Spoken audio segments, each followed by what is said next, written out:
One night, Henry and Gordon were alone with James.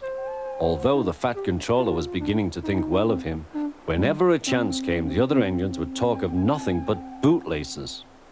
"Remember the time one had to be used to get you out of trouble, James," they would tease.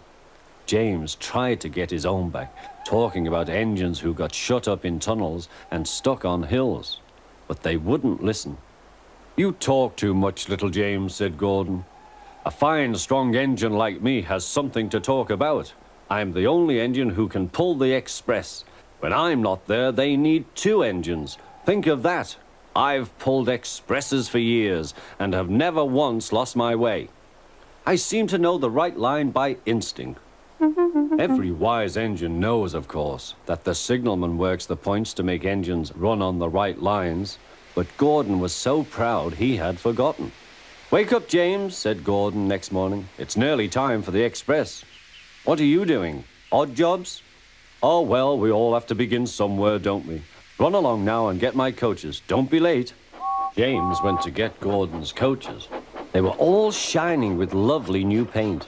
He was careful not to bump them, and they followed him smoothly into the station, singing happily, "We're going away, we're going away." "I wish I was going with you," said James. "I should love to pull the express and go flying along the line." Gordon, with much noise and blowing of steam, got ready to back onto the train.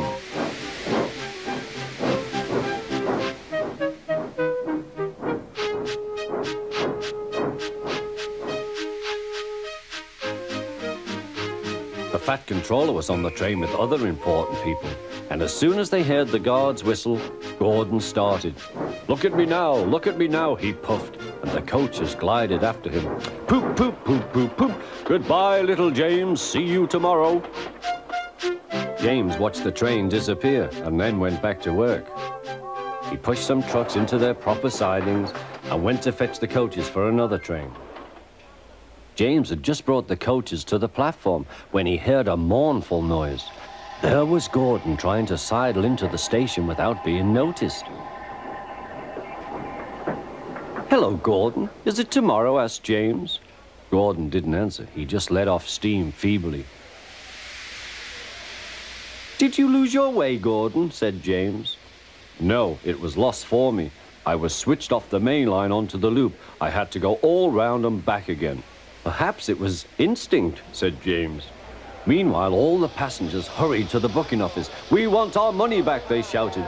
But the Fat Controller climbed on a trolley and blew the guard's whistle, so loudly that they all stopped to look at him.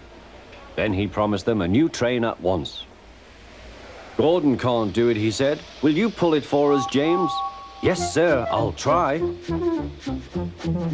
So James was coupled on and everyone got in. "Do your best, James," said the Fat Controller.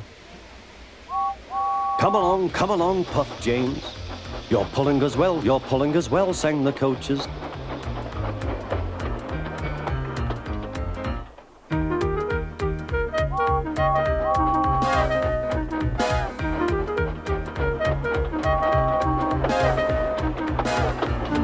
Bridges and stations flashed by, the passengers cheered, and they soon reached the station.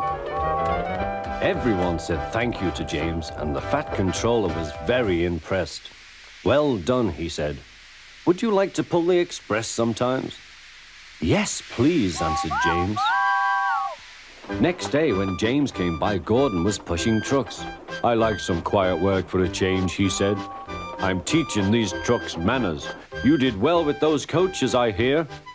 "Good, we'll show them." And he gave his trucks a bump. James and Gordon are now good friends. James sometimes takes the express to give Gordon a rest. Gordon never talks about bootlaces, and they are both quite agreed on the subject of trucks.